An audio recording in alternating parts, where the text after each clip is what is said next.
ஓம் ஸ்ரீ குருவே சரணம்.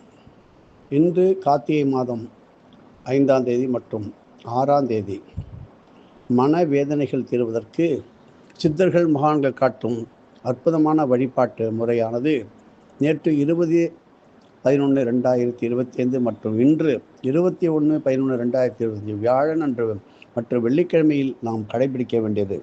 செய்தவர்கள் பல பேருக்கும் இதை எடுத்து சொல்லுங்கள், செய்யாதவர்கள் இப்பொழுதாவது தெரிந்து கொள்ளுங்கள். பொதுவாக ஒவ்வொரு மாதமும் அமாவாசைக்கு பிறகு அமையும் வளர்ப்பிறை பிரதம திதிக்கு கோடி கோடி பலன்கள் இருக்குது. பாட்டியம்மை அப்படின்னு சொல்லுகின்றீர்களே, உள்ளே பார்ப்போம். அந்தந்த வளர்ப்பிறை பிரதமை திதியில் குரு வழிகாட்டலுடன் நீங்கள் செய்யப்படும் பூஜைகளுக்கு அளப்பரிய பலன்கள் வந்து சேரும். கார்த்திகை மாதம் அமாவாசைக்கு பிறகு வரும் வளர்ப்பிறை பிரதமை திதி இப்படி மார்கசிர சுத்த தினமாக இதை சொல்வார்கள் சித்தர்கள். சேவை மனப்பான்மை, தியாகம், கருணை, அன்பு போன்ற நல்ல பண்புகள்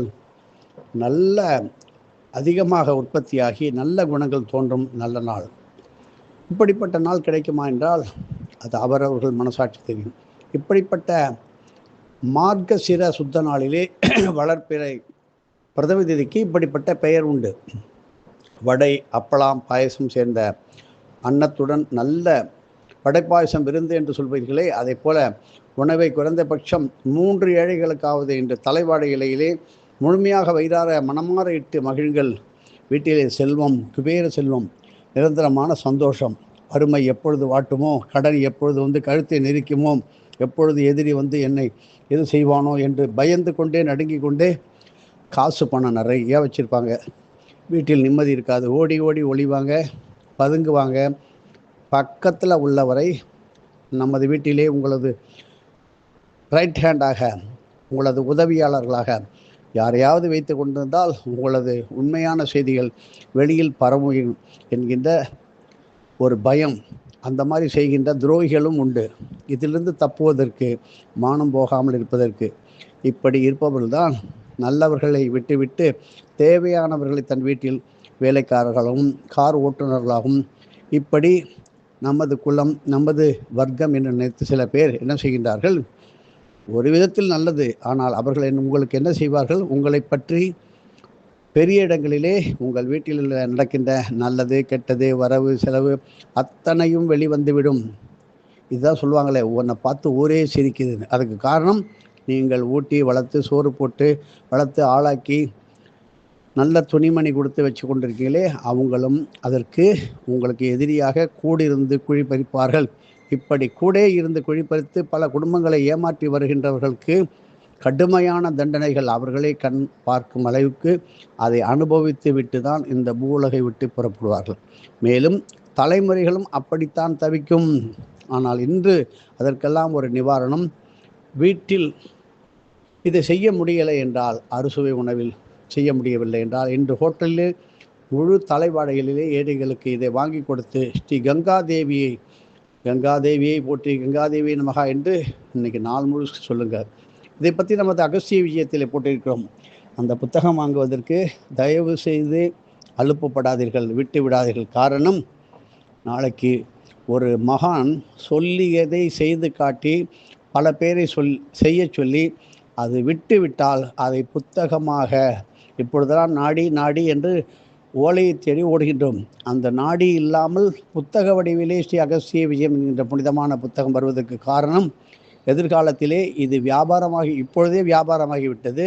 இன்னும் அதிகமாக நான் தான் தெரிந்து கொண்டேன், நான் தான் கற்றுக்கொண்டேன் என்று சொல்கின்ற ஒரு நிலை வரும். ஆகையினால இப்பொழுதே ஸ்ரீ அகஸ்திய விஜயம் என்கின்ற புனிதமான ஆன்மீக இதழை பெற்று நீங்கள் ஒவ்வொரு வீட்டிலும் இருக்க வேண்டும். அந்த அகஸ்திய விஜய புத்தகம் வந்துட்டனாலே உங்களுக்கு ஒரு நல்ல காலம். காரணம், இன்று ஏதோ ஒரு தீர்வு காண வேண்டும், முடிவு எடுக்க வேண்டும், நல்ல வேலை செய்ய வேண்டும், எப்படி இருக்குமோ என்று யோசனை செய்வது உண்டு. இதற்கு உதாரணமாக நீங்கள் அகஸ்திய விஜயத்தை ஒரே ஒரு பக்கத்தை எதை வேண்டுமானாலும் பிரட்டுங்கள். உங்களது மனதில் ஏற்பட்ட பிரச்சனைக்கு ஒரு தீர்வு கொடுக்கின்ற அந்த பகுதியாக அதில் காட்டும். இப்படி இந்த வழிபாட்டில் நீங்கள் செஞ்சீங்கன்னா நம் மனதை அப்படியே நெருடி கொண்டிருக்கும் எப்பேற்பட்ட வேதனையும் தணிக்க மகான்கள் தக்க உத்தமர்கள் மூலம் நல்ல வழி காட்டுகின்ற நல்ல நாள். இது நமது சித்தர் குல வாக்கு.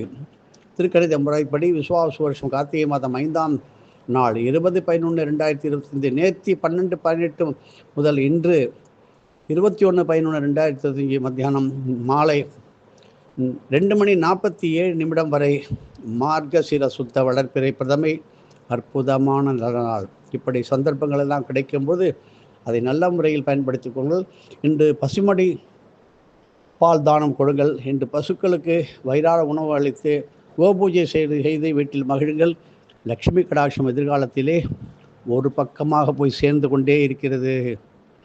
அதை சரியாக நிரந்தரமாக எல்லோருக்கும் சேர வேண்டும் என்பதுதான் இறைவன் கொடுக்கின்ற மழையைப் போல ஒவ்வொருத்தரை அப்படியே சேர்த்து வளர்த்து கொண்டு வேதனையில் மாட்டுவார்கள். இப்பொழுது எந்த நேரத்திலே தேள் கொட்டும், எந்த நேரத்தில் எறும்பு கடிக்கும் என்று நான் சொல்லுவோமே, அதுபோல எந்த நேரத்திலே நமது வீட்டிலே நாம் வளர்த்தவனே உள்ளே புந்து ஆட்டையை போடுறானோ அப்படியெல்லாம் விளைகின்ற அப்படி நினைக்கின்ற நேரம் வருகின்றது எதிர்காலத்திலே. ஆனால் எதையும் ஒரு குரு நம்பிக்கையுடன் செய்யும் பொழுது வெற்றி அதிகமாக கிடைக்கும். நல்ல பலன்களும் உங்கள் தலைமுறையை காக்கும். எதையும் மறைக்க அது வியாதியாக மாறும்.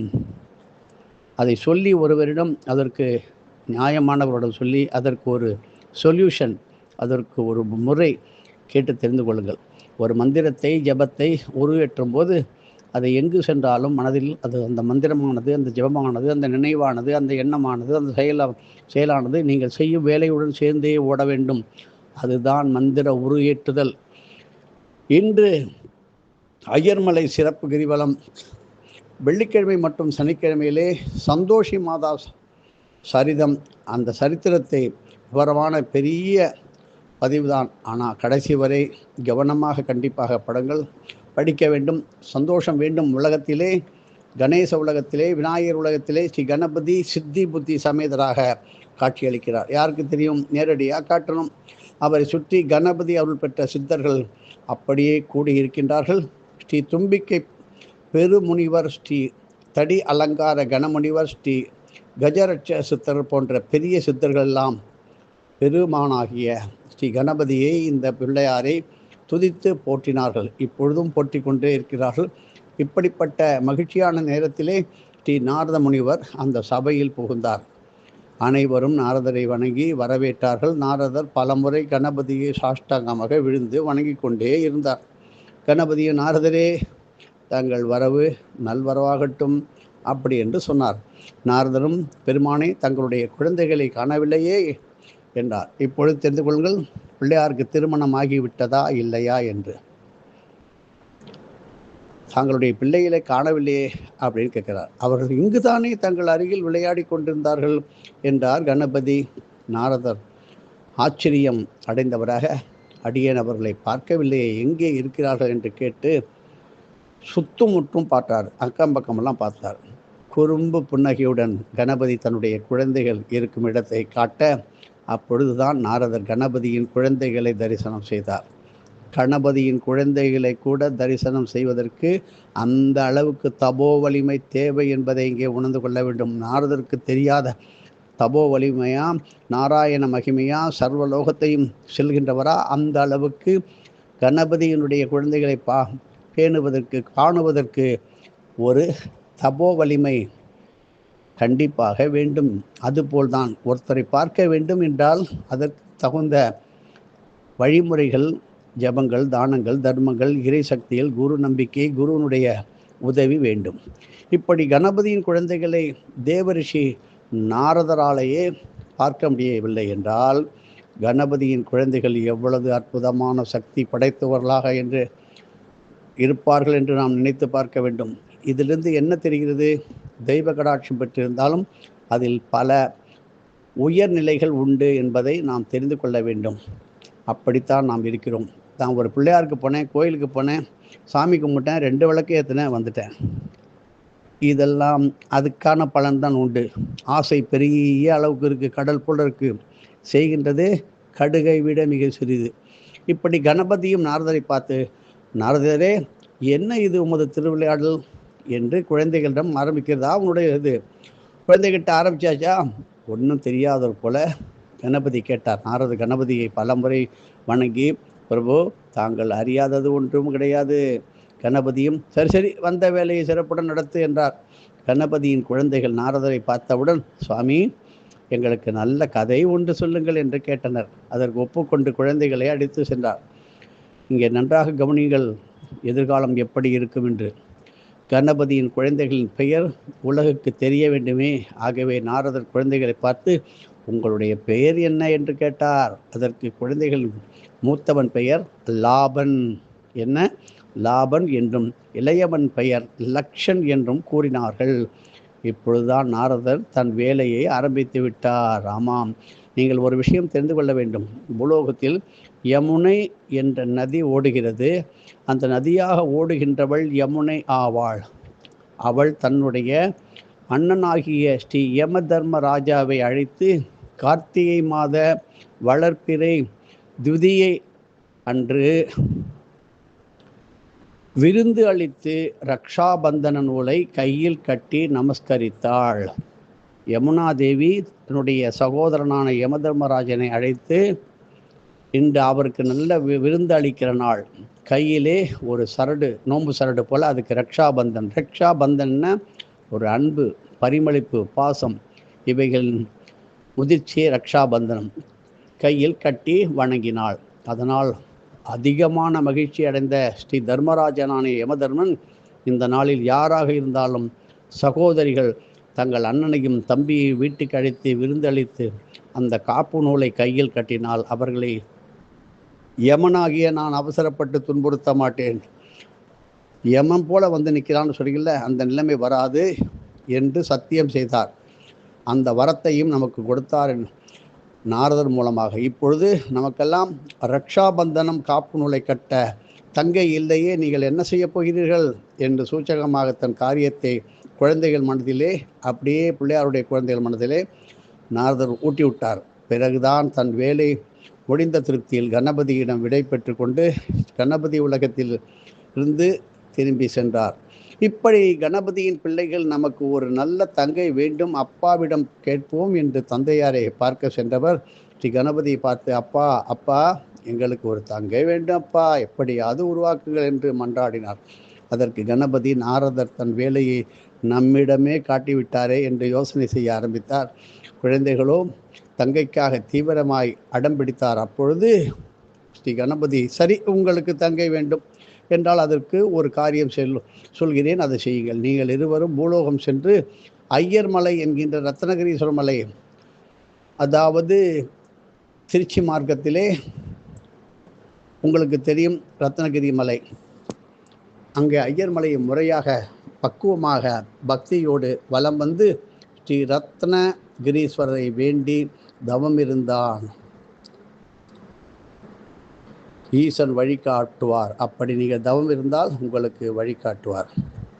இது கணபதி லோகத்திலிருந்து லாபனும் லக்ஷனும் தம் பரிவாரத்தோடு பூலோகத்துக்கு வந்து ஐயர் மலையை வலம் வந்து, அவ்வாறு வலம் வந்து நியாய சுதர்லிங்க தரிசனத்தை பெற்றனர். அப்போது மலை உச்சியில் பெரும் ஒரு பேரொளி ஏற்பட்டது. ஆதி முதல்வனாகிய கணபதியே உங்கள் விருப்பத்தை நிறைவேற்றுவார் என்று ஒரு அசரீரி சத்தம் ஒலித்தது. லாபனும் லட்சனும் மிக மிக மகிழ்ச்சி அடைந்து ஐயர்மலை ஈசனை சாஷ்டாங்கமாக விழுந்து வணங்கினார். ஐயர்மலையை சுற்றி பல தடாகங்கள், பெரும் குளங்கள் அமைத்து தான தர்மங்கள் செய்து அந்த ஐயர்மலையை ஈசனுக்கு நன்றி செலுத்திவிட்டு கணபதி லோகம் சென்றார்கள். அக்குழந்தைகளின் ஒரு முகத்திலிருந்து, ஒரு தேஜஸிலிருந்து மகா கணபதி ஒரு ஜோதியை உருவாக்கி தன்னுள் ஐக்கியப்படுத்தி தன் உடம்பிலிருந்து நியாய சுதர் ஜோதியை அப்படியே வெளிக்கொண்டு வந்து புத்தி என்ற தன் மனைவியை ஒளி வடிவில் சேர்த்து சந்தோஷி என்ற பெண் தெய்வத்தை கொண்டு வந்தார். இப்பொழுது புரிகிறதா சந்தோஷி மாதா எங்கிருந்து வந்தாள் என்று? லாபனும் லட்சனும் அவள் கையால் ரக்ஷாபந்தனம் எனும் காப்பு கயிறு கட்டி கொண்டு மகிழ்ந்ததோடு மட்டும் அல்லாமல் மக்கள் அனைவரும் சந்தோஷி மாதாவை வணங்கி நலம் பெற வழி செய்த நல்ல நாள் இன்று. இதை பற்றி நமது ஆன்மீக புனிதமான அகஸ்திய விஜயத்தில் விளக்கமாக கூறியிருக்கிறோம். ஆகவே அனைவரும் வாழ்க்கையில் சந்தோஷம் அடைய ஐயர் மலையை விடாமல் கிரிவலம் வாருங்கள். இப்படி கிரிவலம் வந்தால் ஸ்ரீ மகா கணபதியை உங்களுக்கெல்லாம் அருள்வாக்கு அளிப்பார்.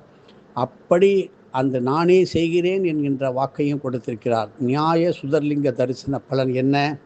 ஒவ்வொரு குடும்பத்திலும் ஆண் குழந்தைகளும் பெண் குழந்தைகளும் இருக்க வேண்டும் என்பது சித்தர்கள் வாக்கு, பெரியவர்கள் வாக்கு. பெண் குழந்தைகள் இன்றி வருத்தப்படும் பெற்றோர்களுக்கு ஐயர்மலை கிரிவலம் நியாய சுதர்லிங்க தரிசனம் செய்ய அவர்கள் குறை நீக்கும் நல்லபடி பிறக்கும். 2 சகோதர சகோதரிகளிடையே உள்ள மனக்கசப்புகள் வேறுபாடுகள் மறைந்து குடும்பத்தில் ஒற்றுமை நிலவும். 3 சந்தோஷி என்ற பெயர் உடையவர்கள் இந்த நாட்டிலே கிரிவலம் வந்து வணங்குதல் வேண்டும், அது சிறப்பு. மேலும் அந்த நாமம் உடையவர்களுக்கு அன்னதானமும் ஆடைதானமும் செய்வது மிக சிறப்பு, அற்புதமான பலன்களை பெற்றுத்தரும். இன்று 21/11/2025 வெள்ளிக்கிழமை பகல் 2:48 முன் இதை செய்வது மிக அற்புதமான நல்ல பலனை தரும். சனிக்கிழமை 22/11/2025 பகல் 5:12 வரை கார்த்திகை மாத சுக்லபட்ச துதியை திதி அமைகிறது. இந்த நாளிலே ஐயர்மலையை முறையாக கிரிவலம் செய்து அற்புதமான பலன்களை எல்லோரும் பெற வேண்டும். அரிய சந்தர்ப்பங்கள் கிடைக்கும் போது நல்ல விதமாக பயன்படுத்திக் கொள்ளுங்கள். இதை பலருக்கும் எடுத்து சொல்லுங்கள், கேட்டும் மகிழுங்கள். குடும்பத்திலே ஒரு ப்ளூடூத் ஸ்பீக்கர் வாங்கி வைத்துக் கொள்ளுங்கள். ஏனென்றால் இந்த ஆடியோ சரியாக வரல, உங்களுடைய பேச்சு நல்லா கேட்கல என்று சொல்கிறீர்கள். இப்படி விளக்கங்களை கொடுத்து கொண்டே இருக்கிறோம். இப்படி கார்த்திகை மாதம் 7ஆம் தேதி 8ஆம் தேதிக்குள்ள அற்புதமான பலன்கள்.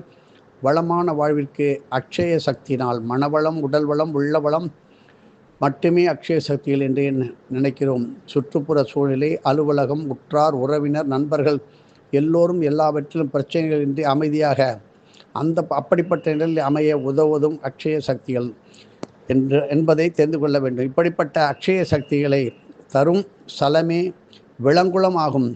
நாம் அறிந்த அஷ்டதிக் பாலகர்கள் அல்லாமல் 16 திக் பாலகர்களும் வந்து வழிபடும் இறைவனே விளங்குளம் ஸ்ரீ அக்ஷயபுரீஸ்வரர். சனீஸ்வர லோகத்திலிருந்து சனீஸ்வரர், பிருகத் சனீஸ்வரர் இருக்கின்றாரே, பூச நட்சத்திரத்துடைய ஸ்தலம் அந்த இடம். இந்த இடத்திலே அமைந்த பூச தீர்த்தத்திலே வளர்பிறை திருதியை திதி மற்றும் சனிக்கிழமைகளில் நீங்கள் நீராடி ஈர உடைகளை அது காய்வதற்கு உலர்வதற்கு முன் தானம் செய்ய வேண்டும். இதனால் குடும்பம், தொழில், அலுவலகம், உறவு, சுற்றுச்சூழல் ஆகியவற்றில் உள்ள மன வேறுபாடுகள், எப்பேற்பட்ட பகைமை நீங்கி மன அமைதி, சாந்தம் உண்டாகும். அக்ஷய சக்தி நிறைந்த பூச தீர்த்தம் என்பதை நாம் அறிந்து கொள்ள வேண்டும். மேலே குறிப்பிடும் விளங்குளம் புதுக்கோட்டை பேராவூரணி அருகில் அமைந்துள்ளது. அதிராம்பட்டினத்திலிருந்தும் அதன் மார்க்கமாக ஈசிஆர் ரோட்டில் செல்லலாம்.